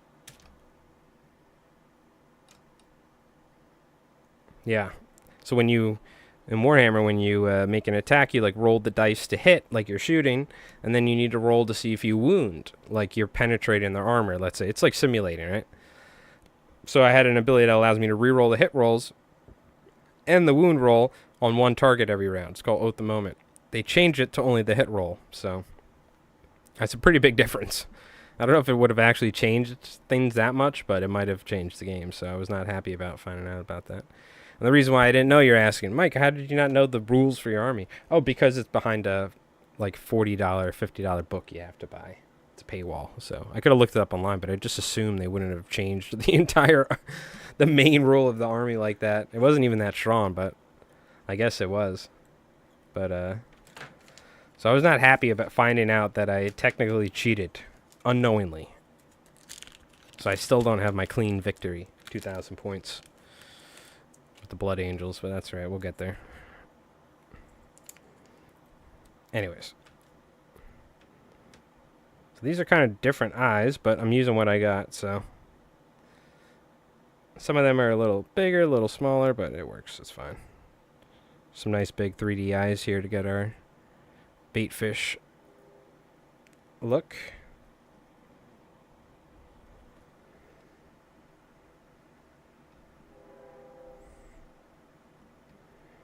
This will also help keep the profile of the fly as well.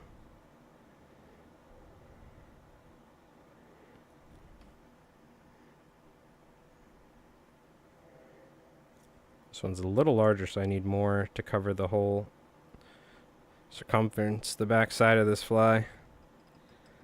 Or the whole face of it, I should say. Not circumference, but... Now, one thing is, after these dry for a little bit, I always go and I squeeze them again. I press it down.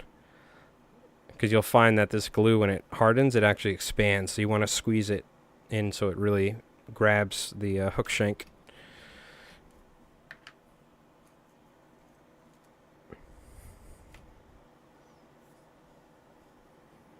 No, this is not E6000 gin. This was gifted to me by Uptown Dave. And he was turned on to this by Joey Cataclava, or whatever that dude's name is. I never know how to say his name. This is the Loctite Stick and Seal. It's called. It's made by Loctite. You know Loctite. If you do any sort of mechanical stuff. I used to use E6000 for years. That's what I used for it. But this bottle was given to me by Uptown Dave, and I've been using it since. So... But if I couldn't find this, I mean, this works great from what I could tell. Virtually like the same thing. Apparently this is better from what I heard, from what Uptown Dave told me, from what he heard. But if I had to, I would still use the E6000. If I couldn't find this, I wouldn't like fret it. I think they're virtually the same thing, but who knows? Maybe I'm wrong. Maybe this is better, but I haven't noticed a difference in like fishing them, you know, flies that I've tied.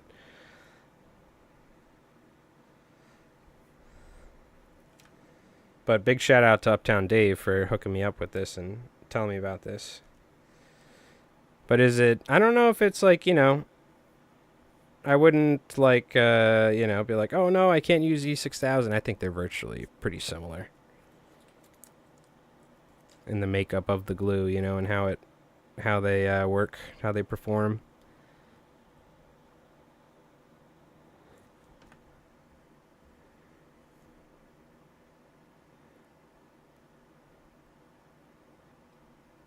But yes, E6000, this is the same sort of stuff. This is what you would use. E6000, this sort of stuff for one of these flies.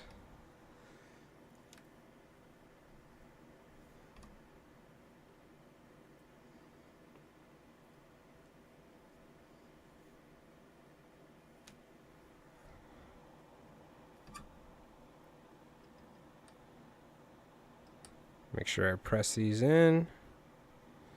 Like that. Holy hell, it is so hot. Sheesh. I think I'm going to use these little smaller ones there. A little easier. That's what I got left as well. Oh, holy hell. It is hot.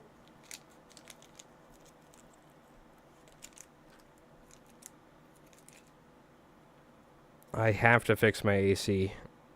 There's no way I'm going to be able to stream for 4 or 5 hours if I feel like it when it's this hot.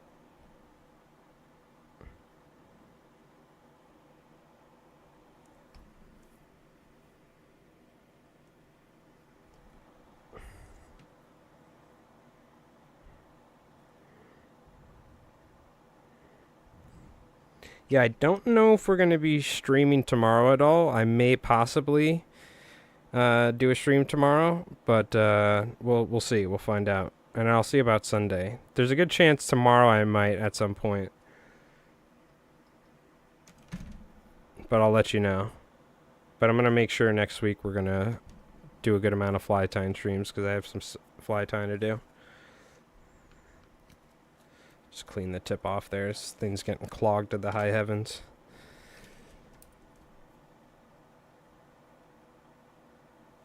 Oh, okay, gotcha. I'm sorry to hear that. That sucks. I hate to hear that. Well, hopefully everything will be alright. And they can maybe raise some money for him or something. That sucks. Yeah, you gotta be careful out there. It's just dangerous driving nowadays. You could do everything right. People just don't pay attention and stuff. Who knows? Some scary stuff. Well, hopefully he's alright.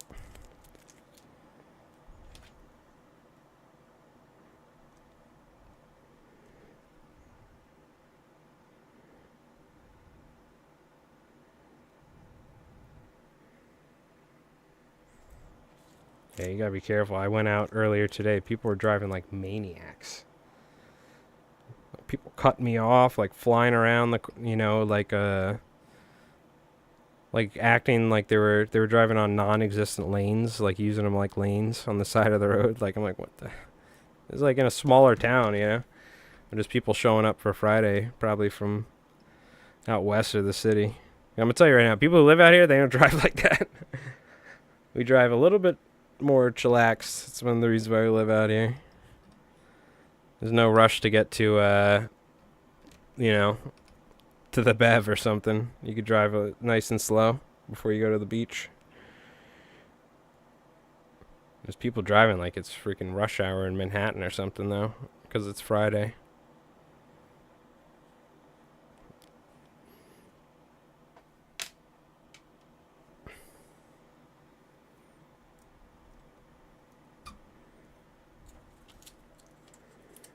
Alright, we glue these eyes on. We're good. We are good to go. I'll be honest with you. I wanted to maybe tie like one of those tuna flies or something. I think we're going to do that another night. It is so hot right now. I'm about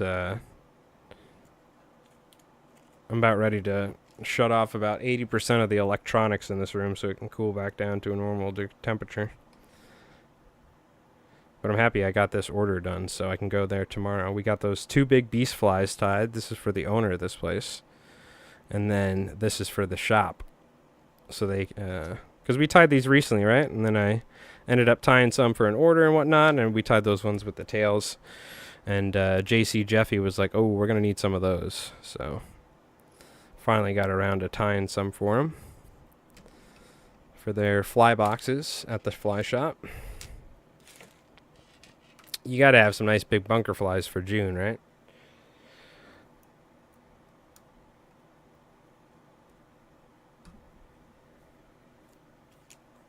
Oh, dude, if you could see it, the back of my shirt is completely soaking wet. Oh, God. That's funny. It's like I went swimming or something. Holy cow. We need to get that AC fixed.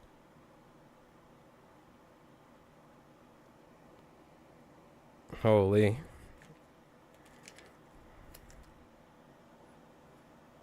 It's like I'm in a literal sweatshop. I am in a literal sweatshop. Tying flies. Sweatshop flies. Now I get it. It's not just overseas. Yeah. Yeah. Like somebody yelling at me in Mandarin or something.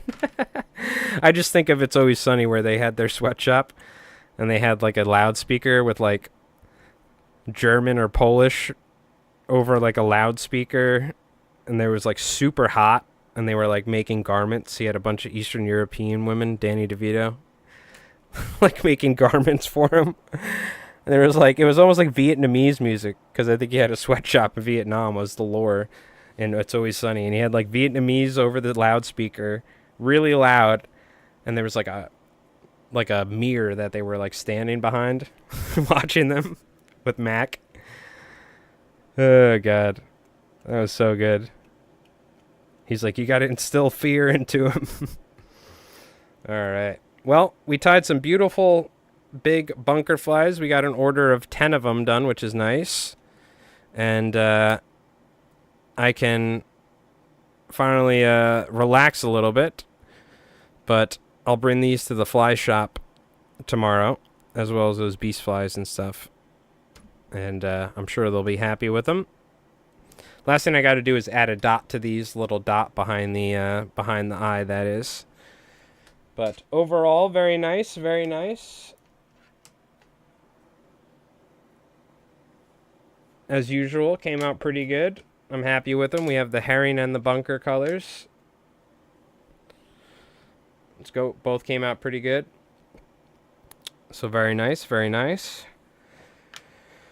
Whew. But I tell you what, it is quite hot. So I appreciate everybody tuning in. Not a very long stream, just 2 hours, but I gotta go outside and hang out. I'm probably gonna spend the next hour and a half sitting in my backyard swiping mosquitoes. But it's nice and cool outside, so. Hey, Laserbeam, how you doing? Like I said, tomorrow we're probably gonna end up doing a stream. I'm gonna go play Warhammer at my buddy's house, but either before that I might do some fly tying, or after that, we'll see. Like I said, we do need to tie those tuna prototypes, so we'll probably do that on the next stream. So if I forget, somebody remind me, maybe Master of Battle, but I'll try and remember. So this is customer hit me up on Gmail asking, so. But thank you so much for tuning in. I appreciate it. I hope you folks have an awesome night. Stay cool out there if it's hot where you are. I know it is where I am. And I'm going to go and enjoy my my drink and go hang outside and chill out in the hookah lounge. So, but thank you so much for watching, whether you're on YouTube or on Twitch. Appreciate it. Thank you again. If you're new here, you could drop a follow, or you could subscribe on YouTube, vice versa.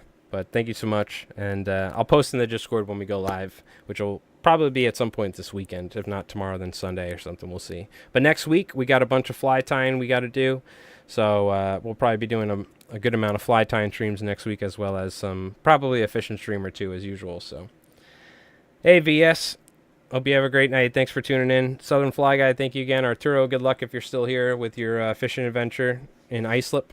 Let me know how you make out. And I'll see you folks, all right? You have an awesome night. Thank you again.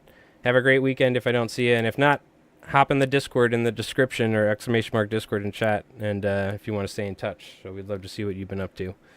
So, but thank you so much. Hope you folks have an awesome night. All right, I'm going to go cool off. All right? Peace.